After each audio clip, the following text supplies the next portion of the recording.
we have our news at this hour. My name is Ruth Wairimu, and the interpreter doing the voicing is Wairimu. Let us see what has happened in the world of news. On to our first news item.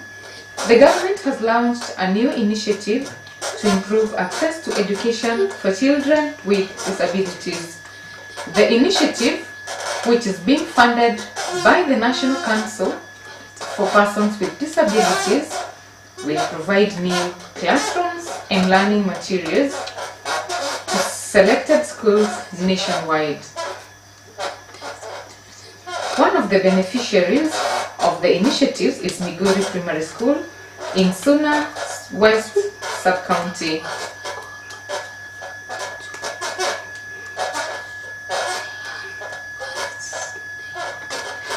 The school has received 2 new classrooms and a laboratory valued at 3 million. The school's head teacher, Moses Maranda, said that the specialized unit for students with disabilities has already been registered with the Ministry of Education, and teachers have been dispatched to conduct lessons at the school. Funded the construction and furnishing of this classroom and workshop block, 2 classrooms and 1 workshop at a cost of 3 million Kenya shillings. And today we are here to commission. We are ensuring that this goes towards, because we cannot fight if we can't provide facilities. The children with disability are completely helpless and they belong to us. They depend on us to provide. If we provide facilities, they obviously will come out, and that means inclusiveness, without which we cannot profess to be including them. So the building is having 2 classrooms and 1 workshop, which is going to cater for the children living with the mental cases.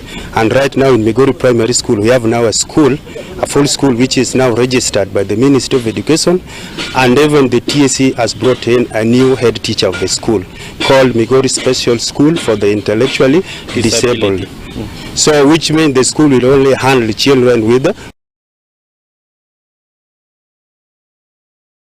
On to our next news item. President William Ruto has asked universities to focus on research and innovation to help solve Kenya's security challenges.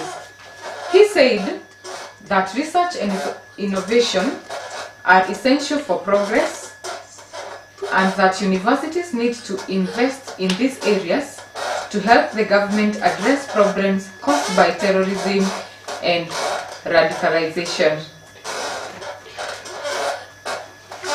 President William Ruto also said that research and innovation can help Kenya develop the tools it needs to solve difficult problems, make informed decisions, and turn the tide of development in its favor. President Ruto made these remarks at the first graduation ceremony of the National Defense University, Kenya, in Nakuru County.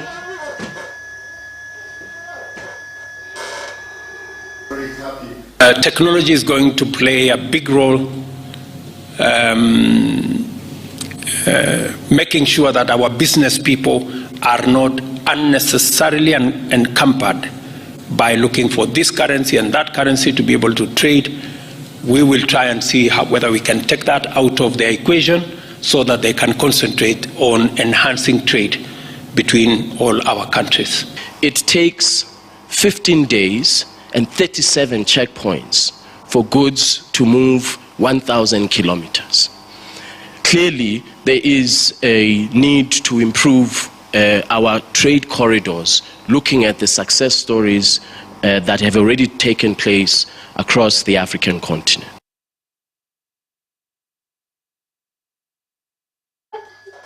On to our next news item. Members of the United Democratic Alliance, UDA party, are preparing for the grassroots representatives elections, which is expected to take place next month. The UDA party leaders, while meeting members in Lamu County, called upon the youth and women to come out in large numbers and contest for the leadership positions.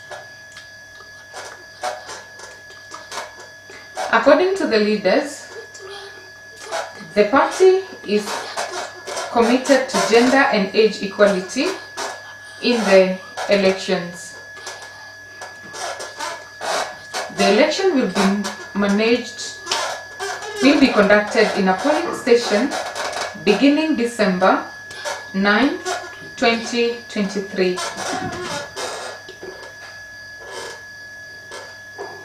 I'm announcing here in Nyeri, all members of UDA, wherever you are, there will be elections in December.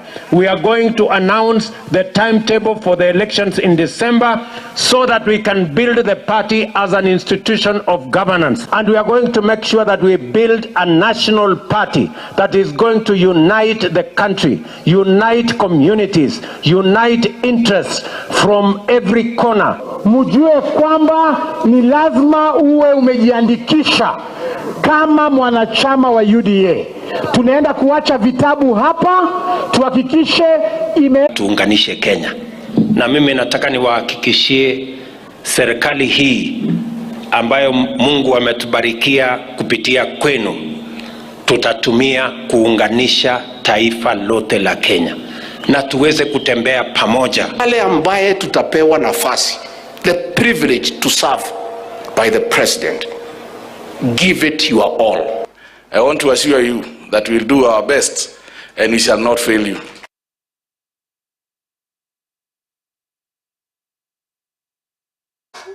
On to our next news item. The Kenya Medical Practitioners, Pharmacists and Dentists Union, KMPDU, has criticized the new Social Health Insurance Act 2023, saying it will only harm Kenya's public healthcare system. The union believes that the act is unfair to Kenyans and that it will lead to a decrease in the quality of healthcare in the country. KMPDU Secretary General Dr. Davi Atela said that the union's concern about the act were not addressed and that their proposals were ignored. He also said that the act was passed quickly without addressing any of the problems that have been affecting the National Hospital Insurance Fund, NHIF.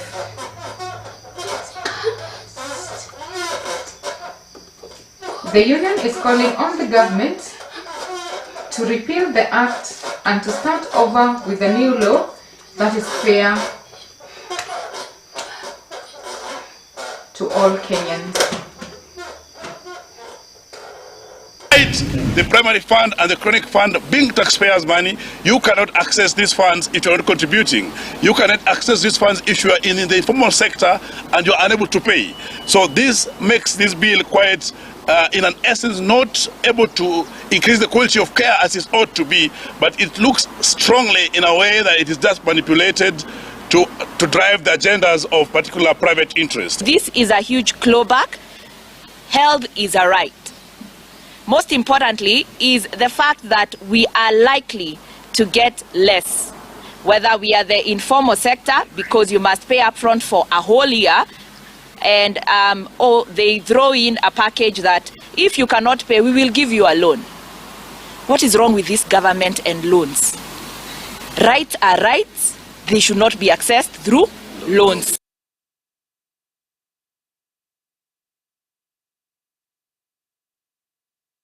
On to our next news item.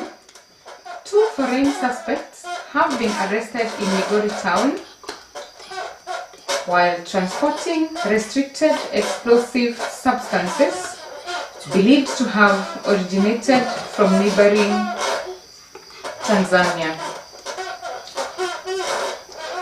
Migori County Police Commander Mr. Francis Nguli and his team intercepted individuals trying to flee with restricted explosive substances from the neighboring country, Tanzania, via Migori.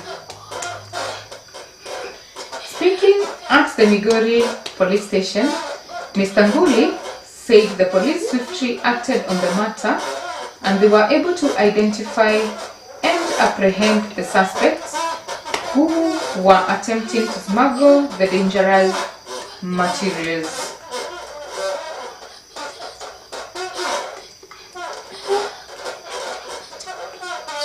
Nguli urged the residents to remain vigilant and report any suspicious activities that may pose a threat to the country, to the county, and the county. Ni wageni wetu foreigners kutoka nchi yetu jirani kwa umri wa miaka 20 na kitu karibu 30 wakiwa wamebeba hii mzigo mnaona mbele yetu.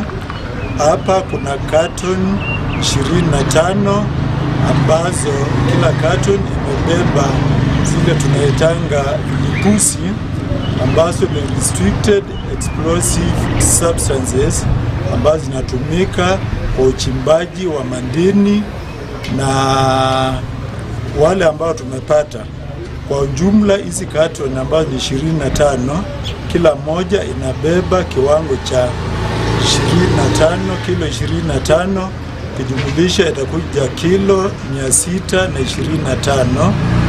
Kwa ile street value utapata hizo zote tumejumlisha tukaona inaleta milioni 9,375 kiwango yake kama ingekuwa ni ya kuuza.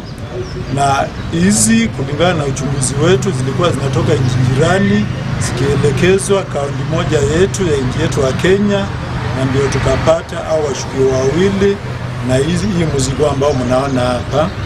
Kitu ambao nataka kusema ni kwamba kitu wa kwanza tunashukuru wananchi ambao waliweza kupasha polisi habari, na tuseme ya kwamba hii vita ya watu ambao wanapitisha vitu bila ile kibali na kupitisha kutoka nchi jirani, mnajua kibali na vitu kama ina hizi mpaka ipatikane kutoka kwa wizara ya maini na blue economy ambao washukiwa wako wanayo, pia hawakuwa na kibali ya kuingia kwa nchi yetu.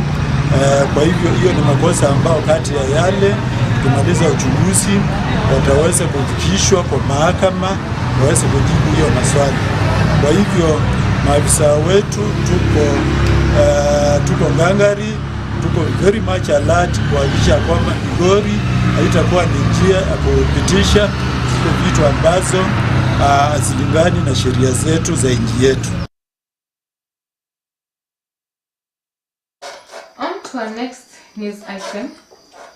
The National Cohesion and Integration Commission has expressed concerns about the level of ethnic discrimination in employment opportunities in various counties in Kenya. In a report released by the Commission, 29 tribes have been allocated only 1% of employment opportunities in counties in Kenya. NCIC Commissioner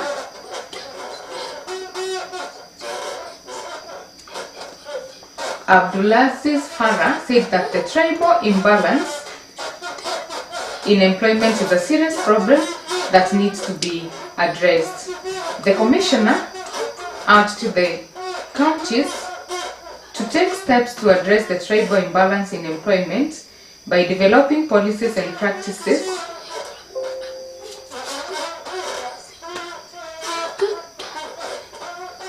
that promote diversity and inclusion.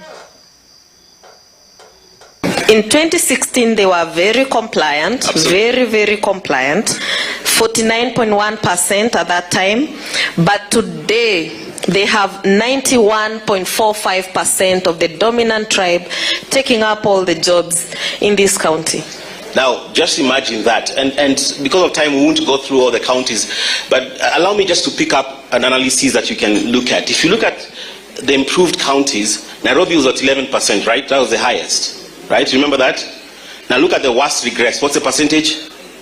42%. Look at the list of regressions. Let me just summarize this. 36 counties actually did regress back. And look at the rate of regression. Nairobi is the highest, most improved at 11%. West Pokot is 42%, 34%, 32%. Average is, even the mid ones are 11, 14, 14. They're still way higher than Nairobi, which has improved. If the governor says that I must employ people from the same tribe, then I will employ them rather than lose my job. That is a quote from one of the County Public Service Board chairpersons. And, it really gives us the realities of the day. But is it is it a justification to the impunity we are seeing here?